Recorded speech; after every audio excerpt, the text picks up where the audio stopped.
Hello, family. Enjoy this relaxing moment with Surly Tales. Remember to hit the like button, subscribe, and share your thoughts in the comments. It means the world to us. Also, share this video with your friends and loved ones, and turn on post notifications so you don't miss future videos from us. Thank you as you do so. Sit back and relax as we dive into the story. The city of Lagos thrummed under the weight of its perpetual hustle. Car horns blared in disorganized rhythm, and every street corner teemed with vendors hawking anything from chilled pure water sachets to phone accessories.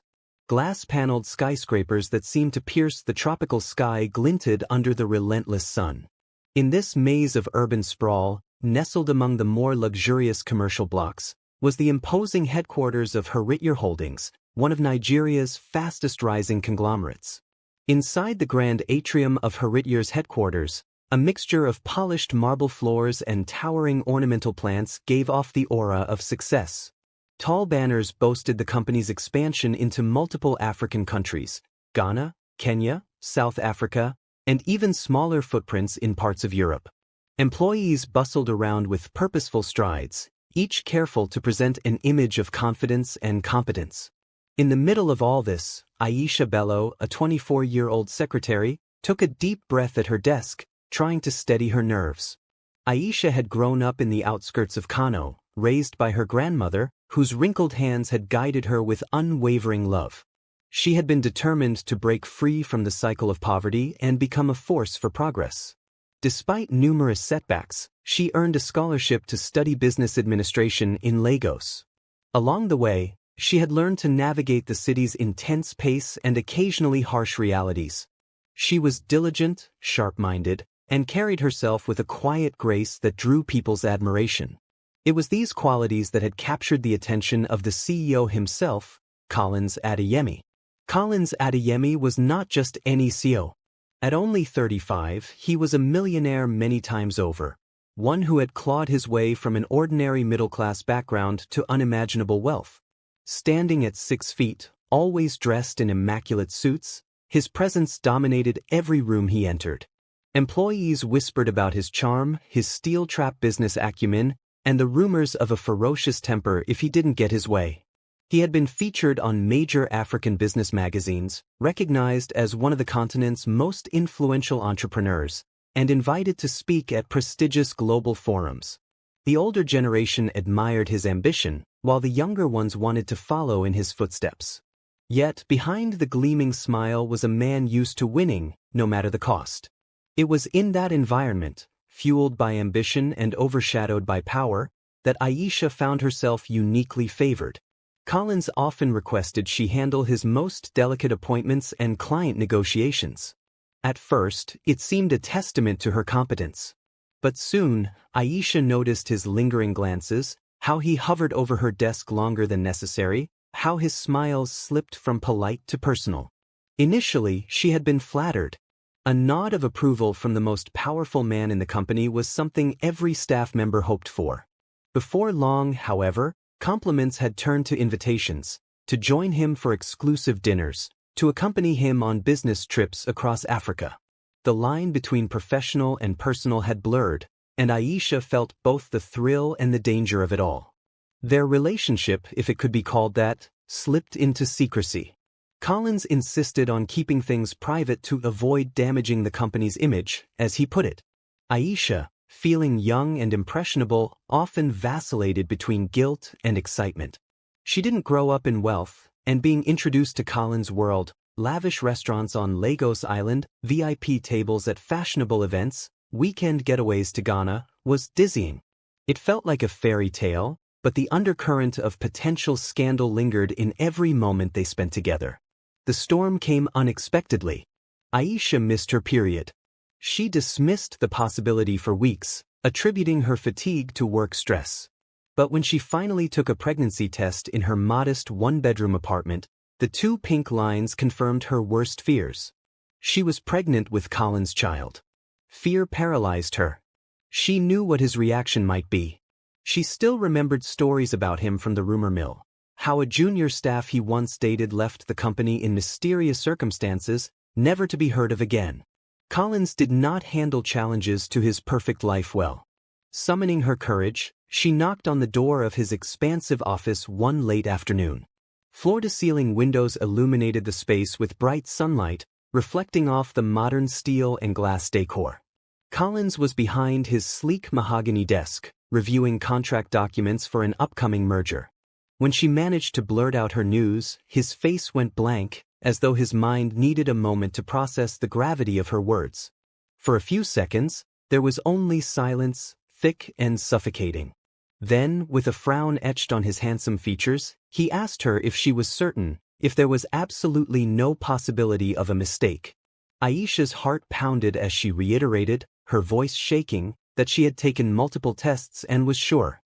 His reaction was not shock, not fear, but a cold, calculated anger. In that instant, the charismatic Collins was gone, replaced by a ruthless businessman protecting his interests. He stood, walked to the window, and stared at the bustling skyline. Then came a swift, fierce ultimatum. She was to terminate the pregnancy immediately. There was no discussion, no empathy. When Aisha protested that she needed time to think, he waved her protest aside with a dismissive hand.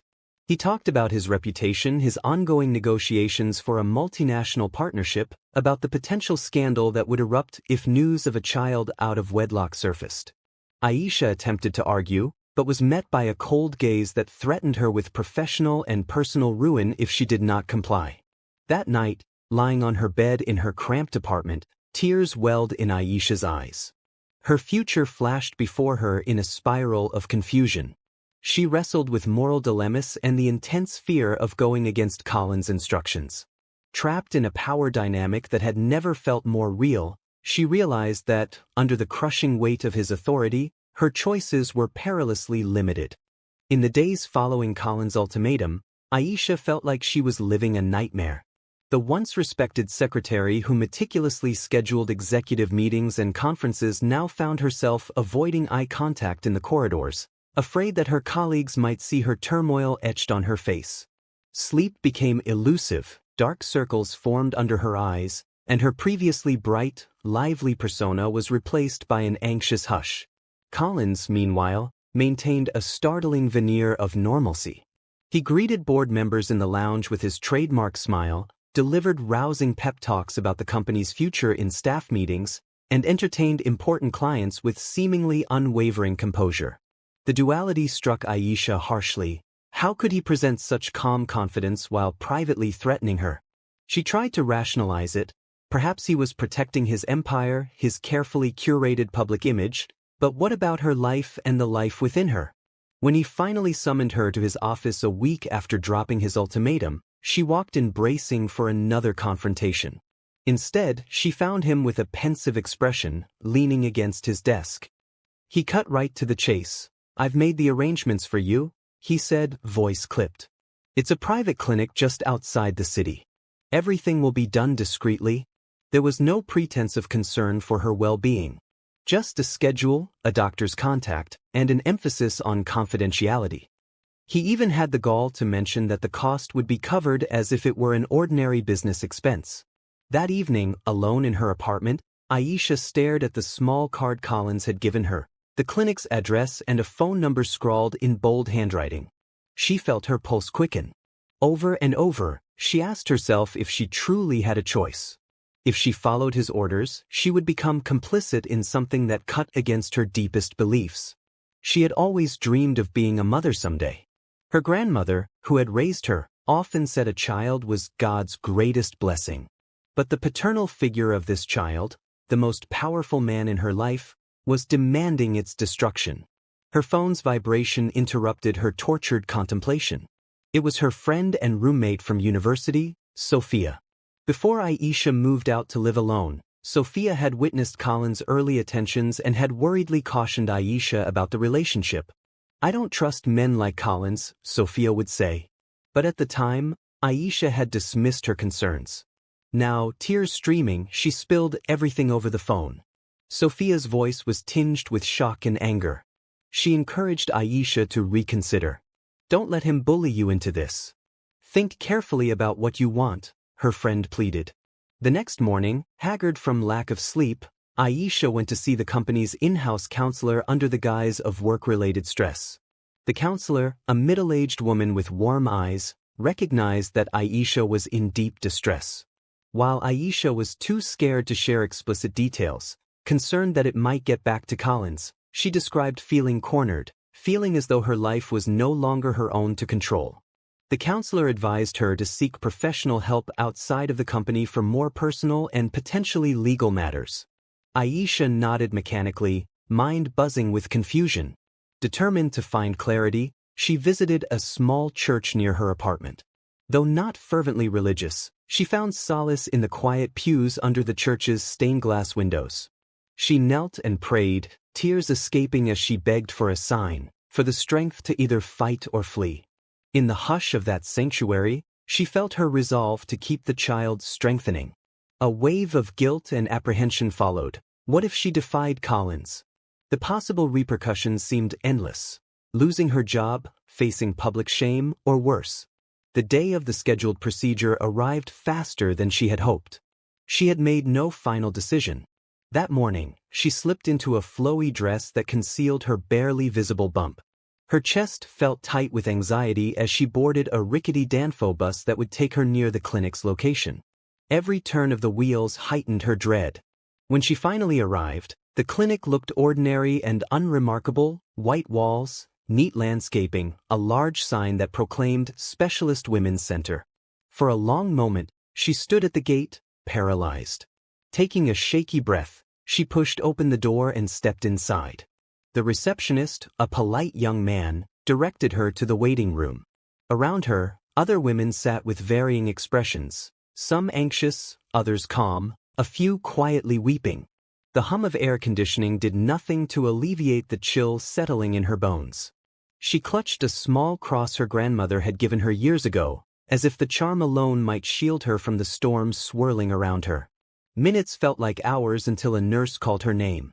Heart pounding, she followed the nurse through a corridor and into a private consultation room.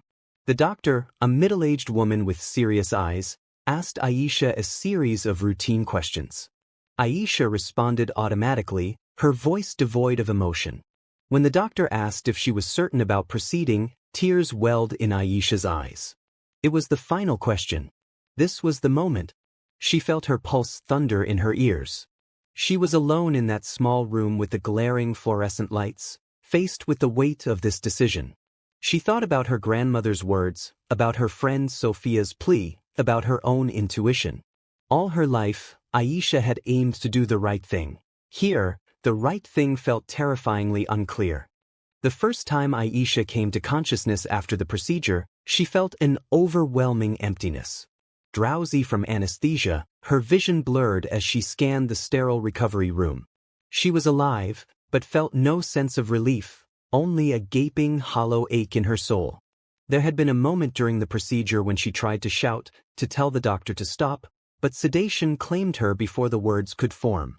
A nurse appeared, offering a weak smile and a cup of warm tea. "You should drink something," the nurse said, glancing away as if reluctant to meet her eyes. Conflicting emotions churned in Aisha's mind. She was supposed to be free from the burdens that Collins insisted threatened his life. Yet she felt more trapped than ever. She felt chained to her own guilt, to the knowledge that fear had outweighed her maternal instinct. She tried to swallow the tea, but it tasted like ash in her mouth. Discharged by late afternoon, she exited the clinic into the harsh Lagos sun.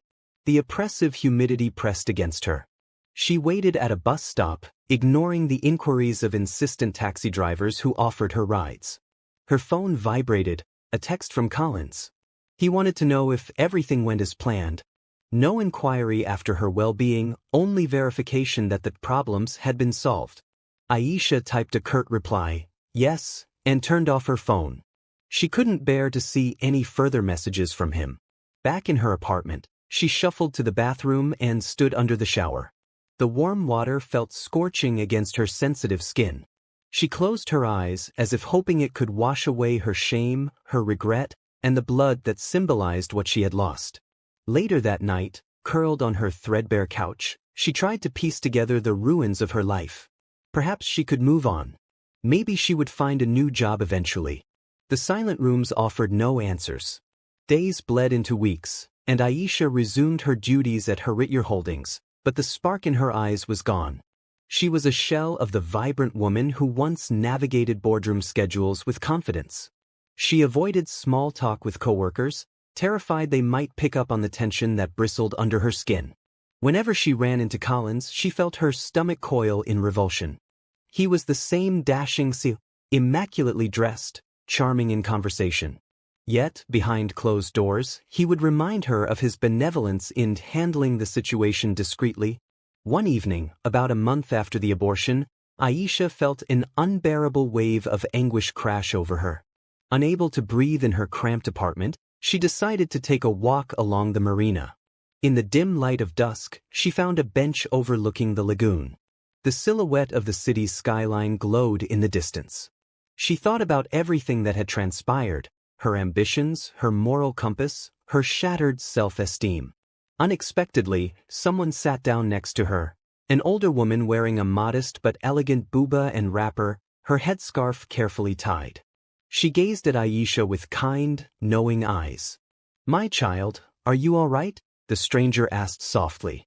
For reasons Aisha couldn't explain, tears started streaming down her cheeks. Perhaps it was the stranger's gentle presence, or simply the ache she had been suppressing. The woman patted Aisha's shoulder sympathetically, allowing her to cry without judgment. Over the course of the next hour, Aisha found herself sharing snippets of her life with this stranger, omitting names and exact details, but hinting at her heartbreak and the sense of being used. The woman listened quietly, offering occasional murmurs of understanding. As dusk turned to night, the woman rose to leave but placed a comforting hand on Aisha's shoulder. "We carry burdens we never planned for," she said. "But it doesn't mean we can't find our way back to hope." With that, she left, a slender figure disappearing into the evening crowd. That night, back in her apartment, Aisha resolved that she needed a fresh start. She simply could not continue working under the same roof as the man who had coerced her into a life-altering decision. The next morning, she drafted her resignation letter. Her hands trembled, but she felt a spark of liberation in writing it. Collins was livid when she handed it to him. In a brief meeting behind closed doors, he threatened to blacklist her from high-profile companies in Lagos. She stood firm, tears threatening to spill, but unwilling to buckle this time. "I'll find my way," she whispered, voice tight. No threat could be worse than living under his shadow, haunted by what she had done. Walking out of Hstorytine Holdings for the last time was bittersweet. She left behind her achievements, her professional network, her livelihood. Yet each step away from the building lifted a weight from her soul. Within days, she packed her belongings and returned to her grandmother's house in Kano, seeking refuge and solace. Her grandmother, older and more fragile now, welcomed her with open arms, noticing the silent pain in her granddaughter's eyes. Though Aisha did not share the entire story, she admitted she had lost a pregnancy. Her grandmother wept for her, each tear a silent acknowledgement of the sorrow Aisha carried. Life in Kano moved at a different pace. The air was drier, the sun felt warmer on Aisha's skin, and the calls to prayer seemed to wrap the city in a spiritual calm. She found temporary work at a small local school, managing administrative tasks, far from the corporate battlefield of Lagos. She tried to reconstruct herself piece by piece, day by day. Nights were still haunted by nightmares, visions of a child crying, echoing in the emptiness of her small room. But surrounded by her grandmother's gentle wisdom and her friend Sophia's encouraging calls, Aisha clung to the hope that time and distance would heal her wounds. Meanwhile, in Lagos, the wheels of commerce turned relentlessly at Hstorytine Holdings. Collins hardly skipped a beat publicly. He replaced Aisha with another bright young secretary. The company celebrated its newly signed agreements with major investors. Photos of Collins shaking hands with foreign partners circulated in business journals. Outwardly, everything seemed perfect. But behind his confident facade, a faint echo of regret occasionally stirred within him. Not that he would ever admit it. In his world, vulnerability was a liability. 2 years passed in a quiet blur for Aisha. She settled into a modest routine in Kano, serving as an administrative assistant at the local school. Though she never fully banished her regrets, she found moments of genuine peace among the boisterous chatter of young students, the gentle camaraderie of fellow teachers, and the protective warmth of her grandmother's home. She cultivated small joys, baking puff-puff with her neighbors, learning to weave traditional baskets from local artisans, and even tutoring children in English and computer literacy. One sweltering afternoon, after a particularly long day at the school, Aisha returned home to find her grandmother in the living room. The old woman held a worried expression, her white hair wrapped in a simple scarf. On the coffee table lay a newspaper from Lagos. Her grandmother tapped the front page. Hstorytine Holdings facing internal crisis. The headline was bold and unmistakable. Below it was a photo of Collins looking grim. Aisha felt her heart spike with anxiety. She had cut ties with that chapter of her life. She no longer stayed updated on Collins or the company. She sat down slowly, scanning the article. Apparently, rumors of financial mismanagement and unethical practices had surfaced, threatening the company's pristine reputation. Several unnamed whistleblowers had come forward, alleging that corners were being cut and funds were being siphoned. While there was no direct mention of Collins forcing an abortion on a staff member, the entire fiasco revealed cracks in the empire he had so meticulously built. That evening, as she prepared dinner, Aisha tried to push the news from her mind. She told herself Collins' troubles were none of her concern. After all, he had wielded his power to rob her of her autonomy, and she was still grappling with that choice. Yet, a part of her felt uneasy. Despite her anger toward him, she had once cared for him. Though the man he was might not deserve her sympathy, the human part of her couldn't revel in his potential downfall. By the following week, more stories emerged. Her grandmother's small television set crackled with updates on the Hstorytine scandal, overshadowing other local news. Former high-ranking employees had been arrested, and rumors suggested Collins might be next if evidence pinned him as complicit. Aisha couldn't escape the coverage. Even local vendors made small talk about the once Wonderboy CEO whose empire was cracking under the weight of revelations. Amid these developments, Aisha's personal life took a turn she hadn't anticipated. One afternoon, she noticed a young man at the school gate watching her. Initially, she assumed he was a parent waiting for a child. He was tall, dressed in casual slacks and a neat collared shirt, with a shy smile that appeared whenever their eyes met. A few days later, he introduced himself as Michael Okoye, an IT specialist volunteering his time to set up computers for the school's lab. Over time, they began talking, first about the school's needs, then about life in general. Michael was calm, considerate, and exuded genuine warmth. He respected Aisha's boundaries, never pressing her for details about her past. Instead, they bonded over shared values, a desire to give back to the community, an interest in fostering educational opportunities for underserved children, and a mutual love for local music. Slowly, Aisha found herself looking forward to their conversations. He didn't carry the flair of a Lagos high flyer, and she was grateful for that. In his presence, she felt the stirring of something she thought she had lost forever: hope.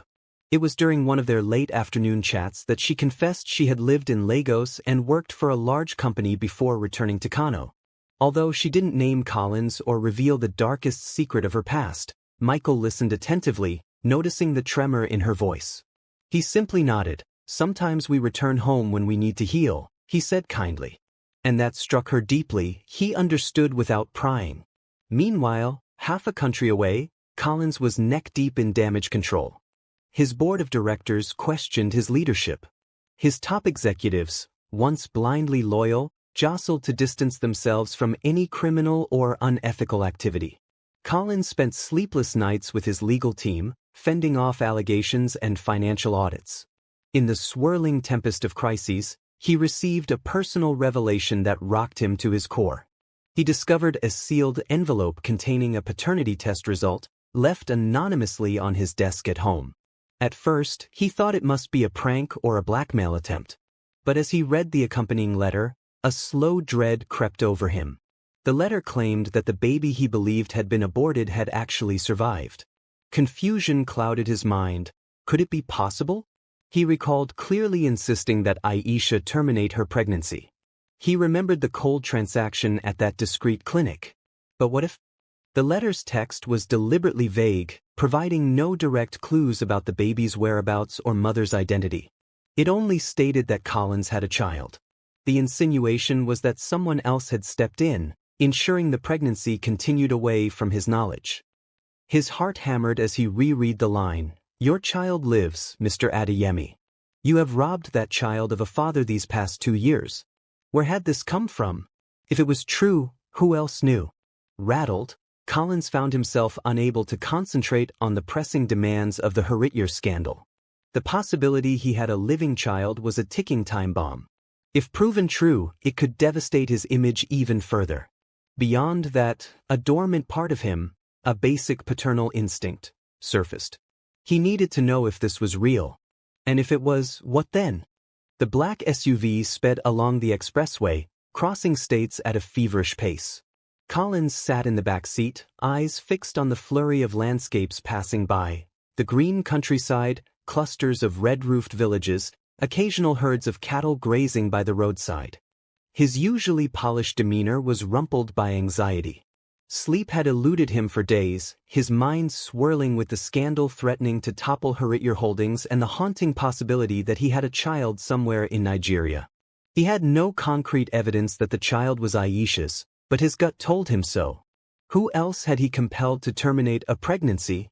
Though that fact alone filled him with a creeping sense of shame, he rationalized it to himself. I had to protect my company. It was a necessary choice. Yet, the memory of Aisha's trembling voice when she announced her pregnancy gnawed at him. How distressed she had been. How ruthless he had become. Perhaps she had found a way to fake the procedure, or someone convinced her otherwise. Could she have disappeared to hide the baby? Desperate for answers, he had scoured old records from the private clinic. The official documentation confirmed that Aisha had undergone the abortion. But upon further digging, he learned that the doctor overseeing the procedure had been replaced the following week under suspicious circumstances. That same doctor had gone off the grid, rumored to have returned to her hometown in the northern part of the country. A patchwork of leads pointed to Kano. The city was large, teeming with people. But Collins was determined. He had to either confirm or put to rest this rumor that was threatening to unhinge him. Arriving in Kano, the difference from Lagos was stark. The pace was gentler, the roads less congested except for the central market areas. The dusty harmattan wind left a fine layer on vehicles and buildings. Minarets rose against the skyline, echoing the calls to prayer at intervals. Collins directed his driver to a modest hotel, away from the bustling city center. With the tension of a man on a clandestine mission, he walked the narrow hallways, checked into his room, and stared at himself in the mirror.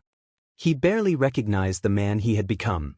Disheveled hair, haunted eyes, the weight of uncertainty pressing on his shoulders. Over the next few days, he discreetly contacted local private investigators, instructing them to search for any sign of Aisha Bello. He didn't dare approach the police or make a public announcement. It would be corporate suicide if the press got wind of the story. The investigators turned up minimal information at first. Aisha had no known property in Kano under her name, no official business registration. But eventually, a break came. One investigator traced her to a local school, where a certain Miss Bello handled administrative tasks. The building matched the address. Collins felt a surge of adrenaline. He had found her. Now he needed the courage to face her, and the truth. The next day, wearing a simple white shirt and dark trousers, Collins arrived at the school gates. Children played in the dusty courtyard, their laughter and chatter weaving a joyous tapestry of sound. He stood out amid the local staff and parents, and a security guard approached him. "Can I help you, sir?" the guard asked. Collins cleared his throat, aware that he seldom had to introduce himself. "I'm here to see Miss Bello," he managed, voice subdued. The guard pointed him to a small office at the far end of the compound. With each step, Collins' nerves thrummed. The sun beat down, intensifying his discomfort. Eventually, he spotted her. Aisha stood near a row of desks, flipping through papers, her head tilted in concentration. She wore a simple ankara dress, her hair braided neatly. Even from a distance, her posture radiated calm and self-assuredness. In that moment, he realized how deeply he had underestimated her resilience. Their eyes met. Aisha's face went through a rapid series of emotions: shock, alarm, then a stoic resolve. She clutched the papers against her chest as if for protection. Quietly she asked, "What are you doing here?" Her tone was measured, but he could sense the undercurrent of anger and hurt. "I need to talk to you," Collins said, his voice cracking slightly. Aisha directed him to a small, empty classroom. The walls were decorated with colorful charts in Hausa and English, a few chalk drawings by the students. Once the door closed, they were alone, their tense silence amplified by the emptiness of the room. "It's been 2 years, Aisha began, her eyes locking onto his. "What do you want from me now? More threats?" The sting in her words made him flinch. He inhaled, trying to steady himself. "Aisha, I received a letter saying I have a child." "I thought you—" He couldn't finish the sentence, the words catching in his throat. She paused, her jaw tightening. "You thought I went through with it. After all, you made certain of that, didn't you?" Her voice trembled with suppressed rage. "Why this sudden concern for fatherhood? Does your conscience prick you now that your empire is crumbling?" The rawness of her accusation tore at him. He had spent years forging a reputation as an unbreakable titan of business, but in front of Aisha, he felt small. "I don't know," he admitted honestly. "I don't even know if it's true. The letter, maybe it's someone's attempt to blackmail me. But if there is a child," he let the implication hang in the air. He had never allowed himself to consider that the abortion might not have happened, or that he might have a living, breathing son or daughter. Aisha's expression was guarded. Her eyes flickered with pain. "What would you do if it's true?" she asked flatly. "Buy us off? Make demands? Or is this just some crisis management tactic for your business downfall?"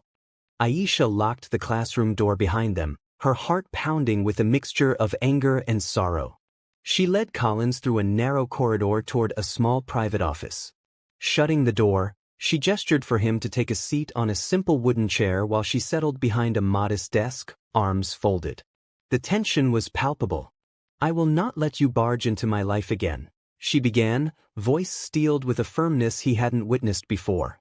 "I've spent 2 years trying to heal from what happened.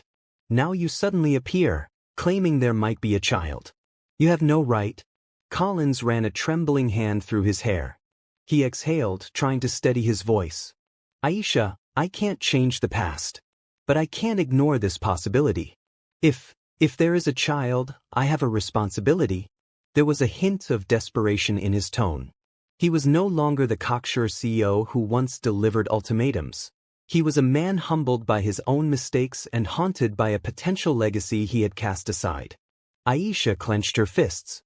She remembered the day she walked into that clinic, the sterile walls, the sense of drowning in her own fear. She remembered giving in to the pressure, the sedation, waking to a feeling of utter emptiness. "There is no child," she answered finally, her voice cold. "Not anymore." Her eyes glistened despite her stoicism. For a moment, Collins felt relieved. It was a selfish, shameful relief, and he hated himself for it. But he also felt a hollow pang. A child of his might have existed and was now forever gone.